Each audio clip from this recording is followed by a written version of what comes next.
with regards to the president has given us a couple things. First of all, it's important to know that the president is better than his predecessor and a lot better than all our alternatives.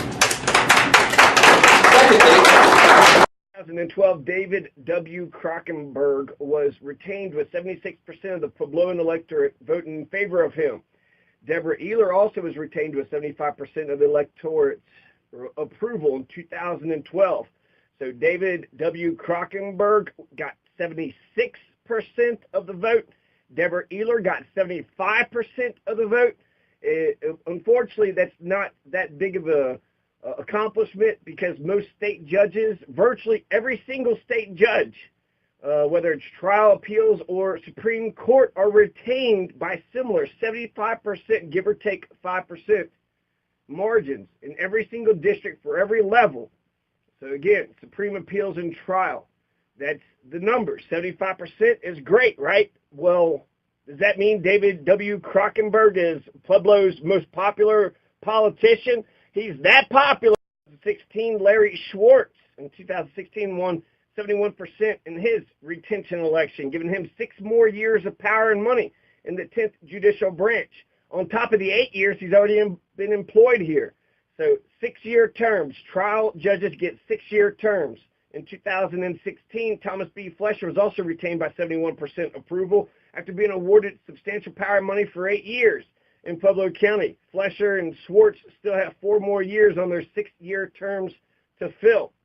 So 6-year terms, they're getting paid over 6 figures. We're making these judges millionaires. We're giving them wealth.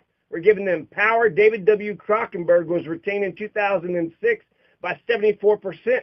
So David W. Krockenberg, 74%, 76%. He's one of Pueblo's most popular politicians. Puebloans love this man. They love David Krockenberg. They have Allison Ernst because Krockenberg, to the disappointment and depression of Puebloan people, David W. Krockenberg retained in 2006 by 74% of the Puebloan people.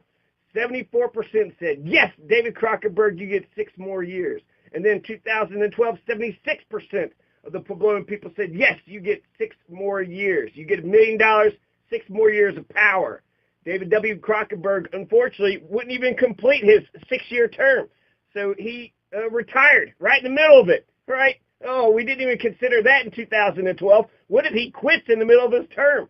So he quits, and that's where Allison Ernst is appointed by Hickenlooper, and Allison Ernst has been in there for the last 2 years. So she isn't the establishment, but she's been in there for 2 years. What has she done? Has she been good? Is she fair and balanced? Does she actually look? When it comes to these retention elections, they've already decided who is going to be presented in front of you. You don't get a choice. You don't get to choose who is going to be presented in front of you. Are you going to retain Allison Ernst, or are you going to retain Deborah Eyler or not? You know, yes or no. That's all we want to know. Now, for some people, they might think, well, status quo versus change.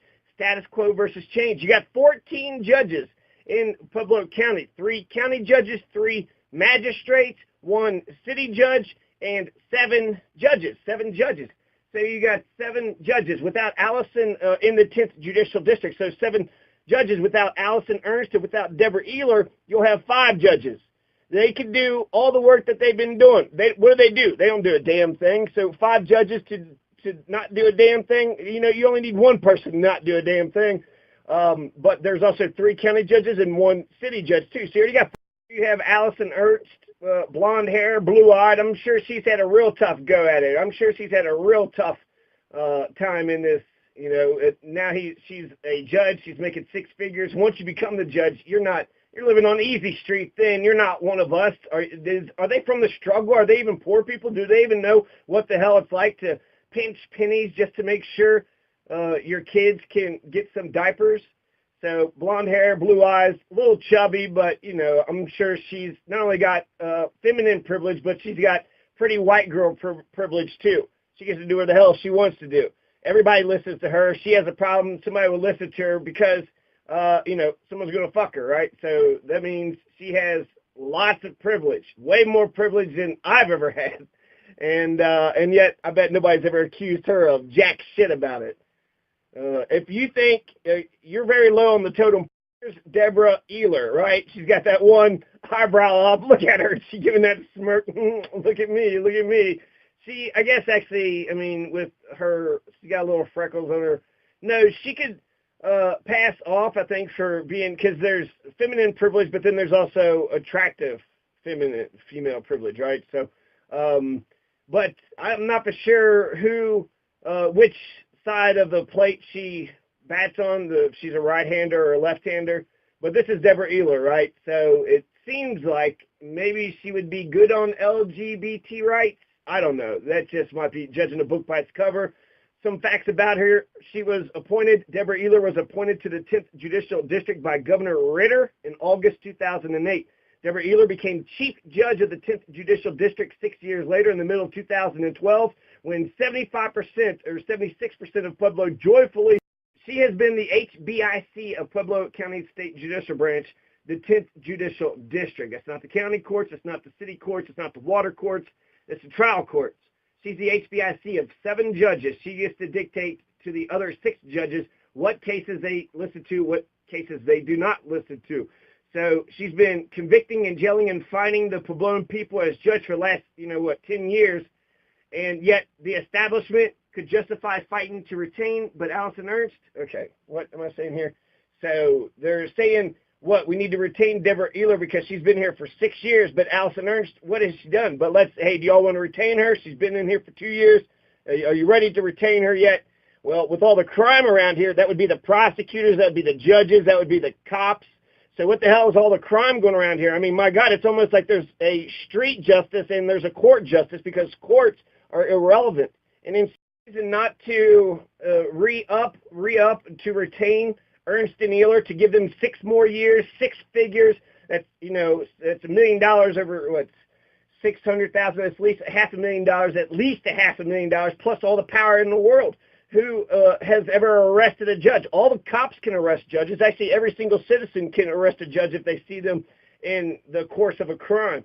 But Allison Ernst and Deborah Eyler should not be retained on just the basic principle that the retention elections are bullshit. They're sham. They're absolute bullshit.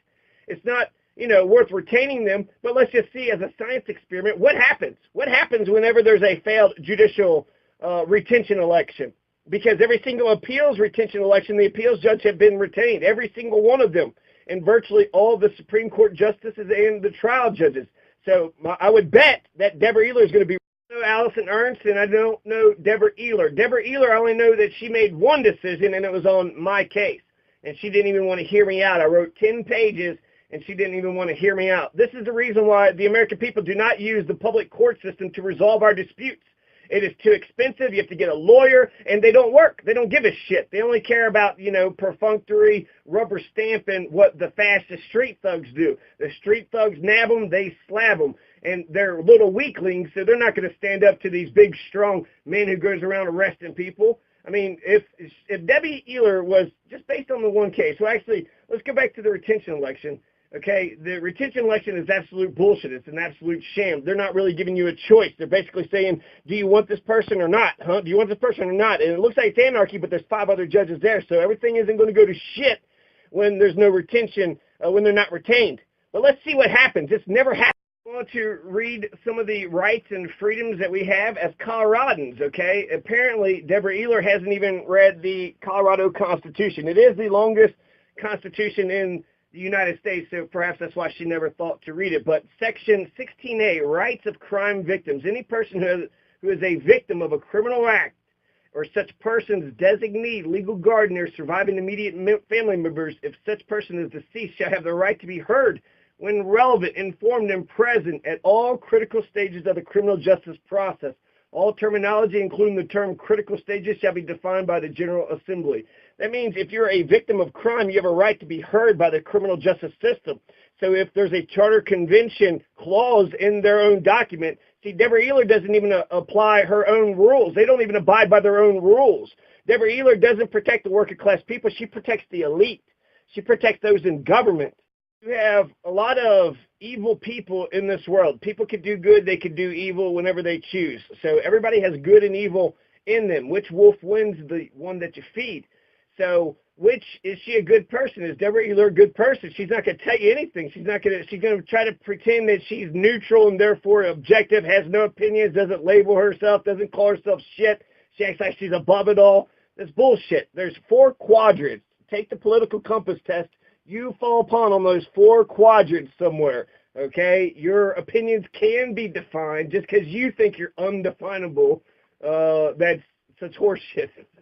What am I saying? I'm saying that I have a friend that went through the criminal justice system, and it was a rape allegation, and nobody gave a shit. So I don't know if it's just because he was a man, but nobody gave a shit that this guy was raped. In fact, people made fun of him, and they acted like they were going to seatbelt violation. I went to court. I had tucked my seatbelt underneath my arm. I broke my collarbone, so it just gives me the willies. I had tucked my seatbelt underneath of it. It was Trimble County, Kentucky. And this is the only time I've ever seen this in my life. The judge listened to me, then he listened to the police officer, listened to me, asked some questions, made a verdict. That's what he did. And that's the only time I've ever seen it. But that's what judges are supposed to do. Who is right and who is wrong fairly. But Deborah Eyler says, you don't have a lawyer, you're poor, you're working class, get the fuck out of my court. We're not going to help you. We only give a shit about our own. We only care about each other. So there's 2 classes in America, especially Pueblo County, the lawyered and the unlawyered, the poor and the rich. If you have a lawyer, you may get some justice. At least you'll have some point person that can navigate through the system that they respect. If you don't have a lawyer, you don't have a fucking chance in the world. You don't have a chance, even with the public. 3 branches of government. You got the executive, the legislative, and the judicial branch. Which branches do the police work for? They work for the executive branch. But the way it looks like the cops nab them, and then the judicial branch slabs them. And the executive branch has soft power, so they can definitely pull the purse strings if they're brave enough to do something like that. But they also have fascist arrest powers. They're the executive branch, so therefore the cops are enforcing the executive law. The executive branch has power over the executive state officials. So unfortunately, the executive and the legislative, your mayors and your county judges and your county judge executives in Kentucky and your county commissioners, they're not actually enforcing it. They're not making sure the police abide by them. They're the executive branch. They should be doing this. So therefore, who checks the police? The police polices us, but who polices the police? The judicial branch?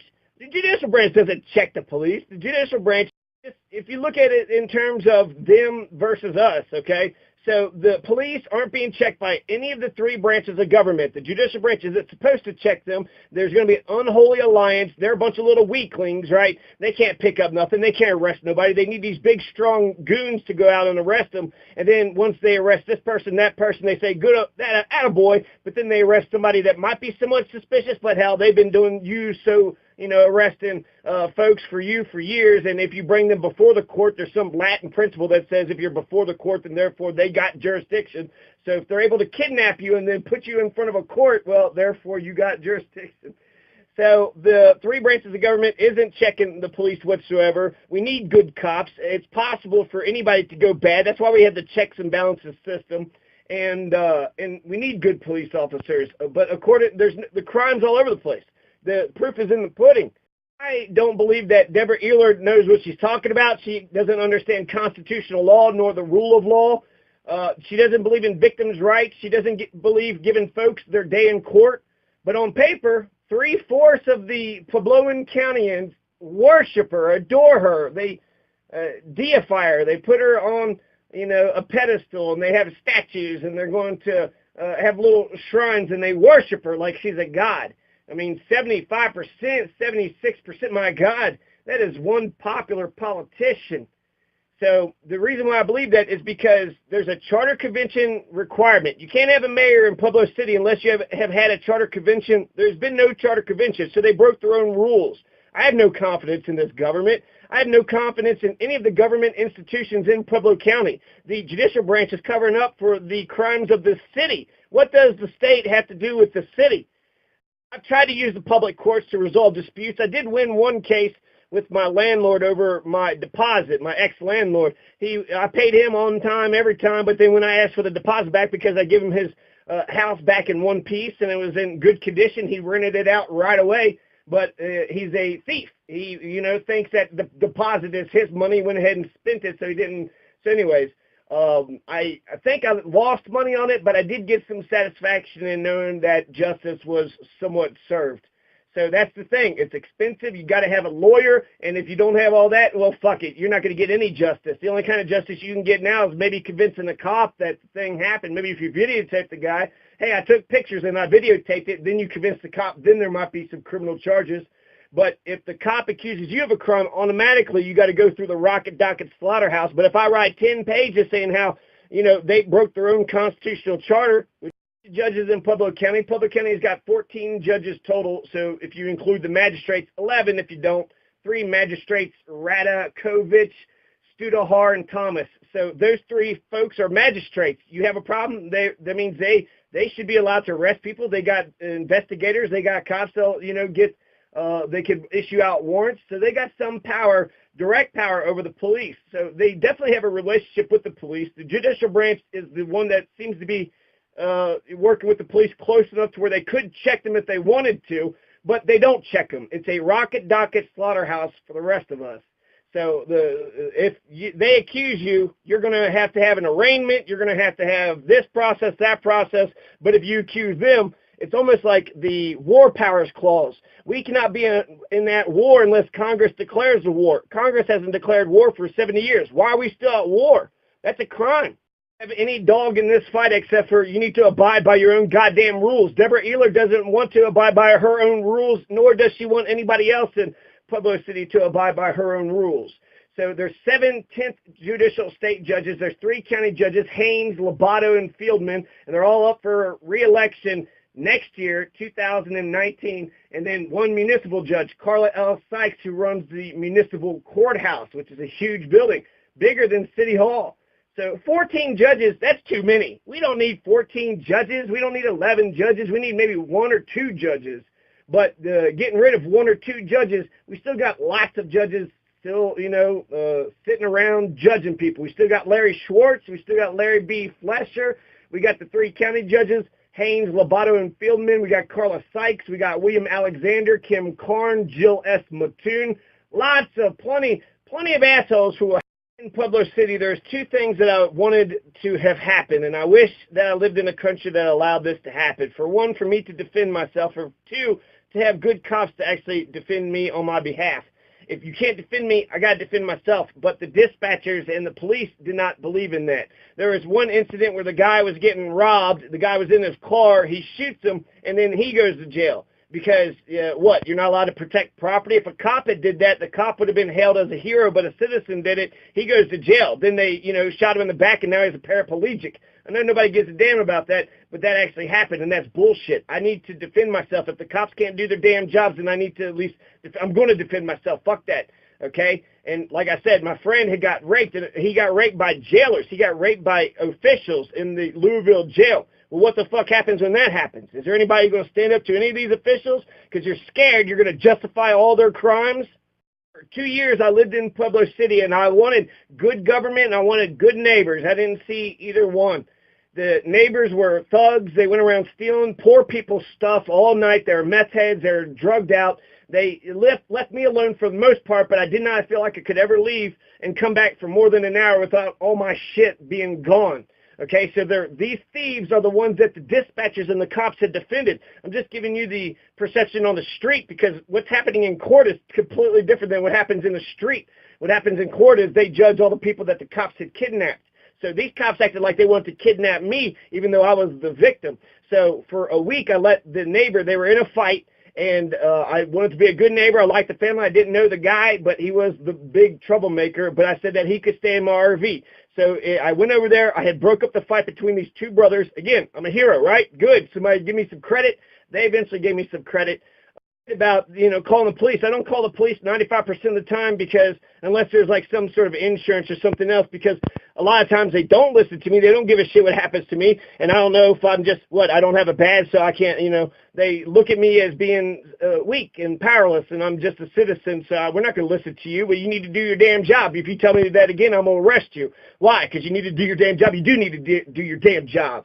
And you're supposed to assume that the person who calls you is the victim. But for some reason, I think it's man law. It's just men. Men don't want to fight for other men. Fuck you. You're a man. Who gives a shit about you? And so there's 2 cops that showed up. Okay, so for a week I allowed this, just jackass, this meth head piece of shit, this heroin addict, this criminal thug piece of shit, who I didn't know, I eventually got to find out about this, stay in my RV for a week. I'm renting a house in Pueblo City on Spruce Avenue, and then the RV, they're staying in my RV. Well, when I was inspired by it, Tony Pemberton, he says, let's get into our neighbor's business. Let's find out what's going on with them and see if we could do something. And then when I told Tony what I did, he acted like he didn't say it and he didn't want no part of it. So thanks a lot, fucking asshole. I guess in a way it did sort of come to a better conclusion because I shouldn't have lived there in the get-go. But I stayed there for 2 years, scared out of my fucking mind. Scared out of my goddamn mind of the criminal thugs, and if I needed to call the cops, that the cops would fuck with me instead of actually going after the criminal thugs. I'm an angel. I don't go around hurting anybody. I'm not going to rob you. I'm not going to rape you. I'm not going to put violence upon you. I'm not going to murder you. Okay? So I have principles. I actually believe in something. So those are my thin red lines. I don't want that shit happening to me. I don't do that. Those are the worst ones. But when it comes to the police officers, they murder somebody in cold blood. The grand jury buries it. That's more the prosecutor, but the judges, they could issue warrants. Cops could arrest people. How come a cop could get away with murder? Many times when women have had the power to judge me, when I got, there was an incident in Louisville where I had got beat up out on the streets. Well, the white women threw all the charges. I had an assault charge. I was leaving at 5 years in jail. I was just walking to the store and they jumped me. They were undercover. So that turned out to be crazy. They dropped disorderly resisting and an assault of a police officer, but they kept menacing white women. White women, do you not understand that cops could just beat the shit out of you for no fucking reason? And if they say fuck you to you, you can't say fuck you back. You just have to be completely passive, completely just, even a worm resist. If you try to step on a worm's head, it's going to push back. But no, if the cops are threatening you and cussing you, and again, they're undercover. They look like I was getting jumped by some white trash locals. Oh, some local white trash is jumping me. What the fuck am I supposed to do? So, there was one punch, but then it was over. So they're so perfect, okay? This is an act of violence that happened to me in Louisville, 2012, 6 years ago. They broke my nose. And I had to go through the entire process. I went to internal investigation. I went to the professional units. I went to some big conference.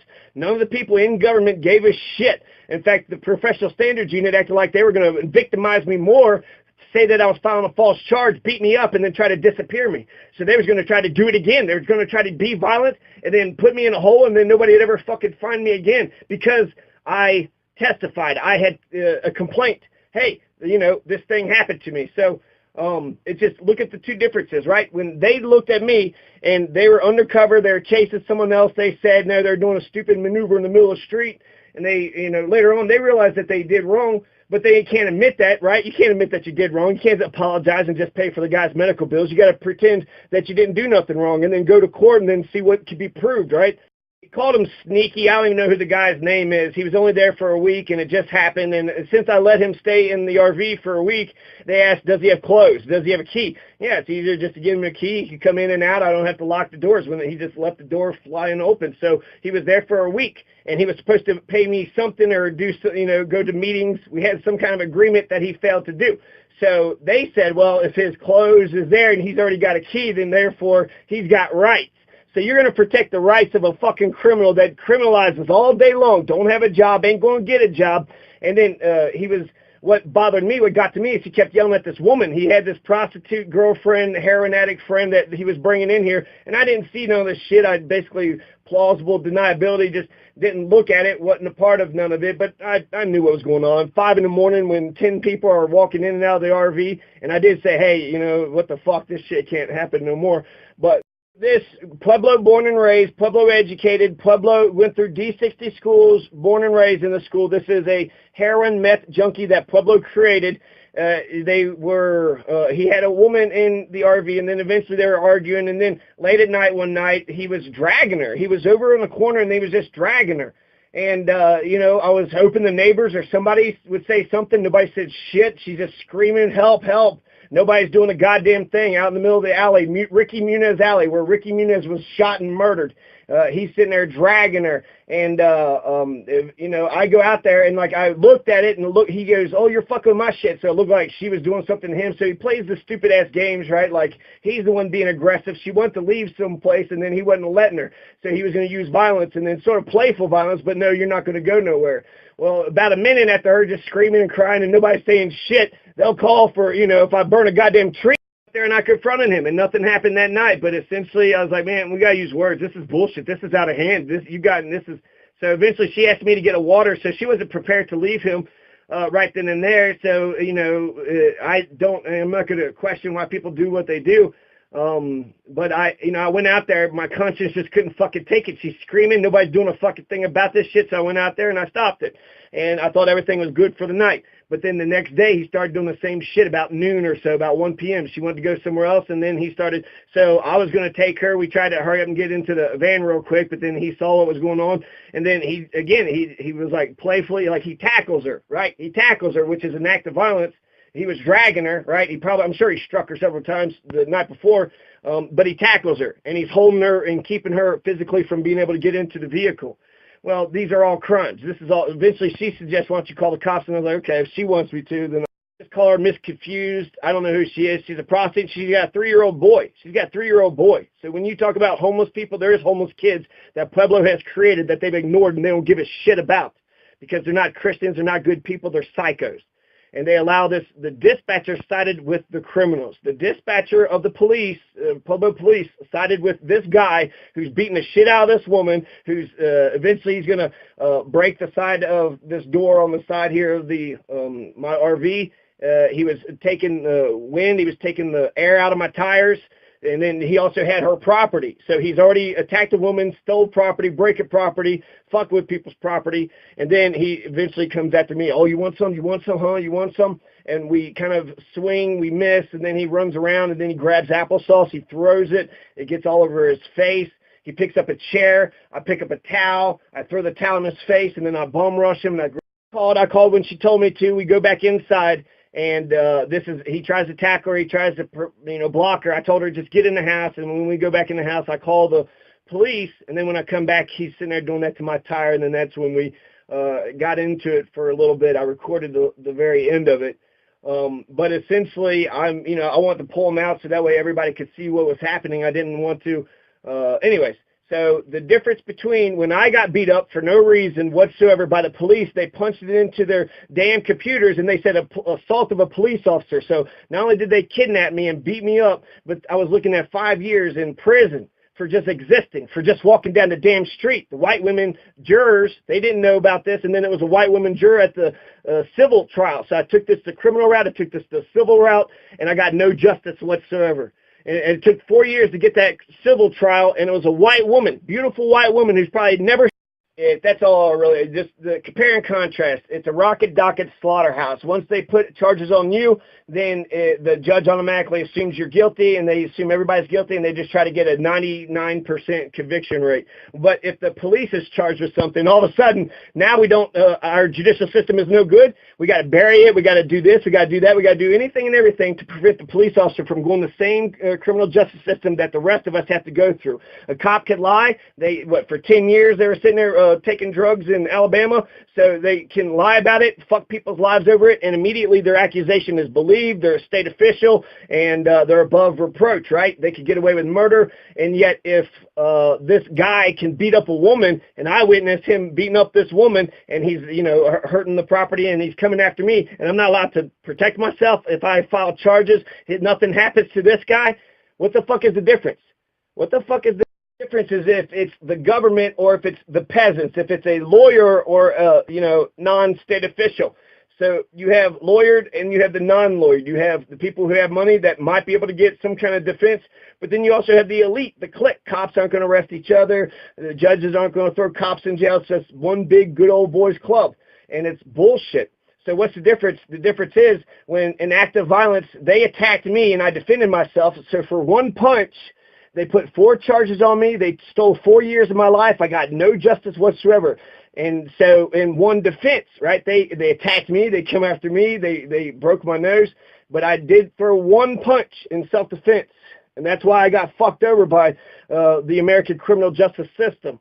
And yet, I witnessed a guy beating the shit out of a woman, dragging her all over the place, and again, the property and all the other stuff, and the cops didn't do shit about it. They looked at me like they were going to do something.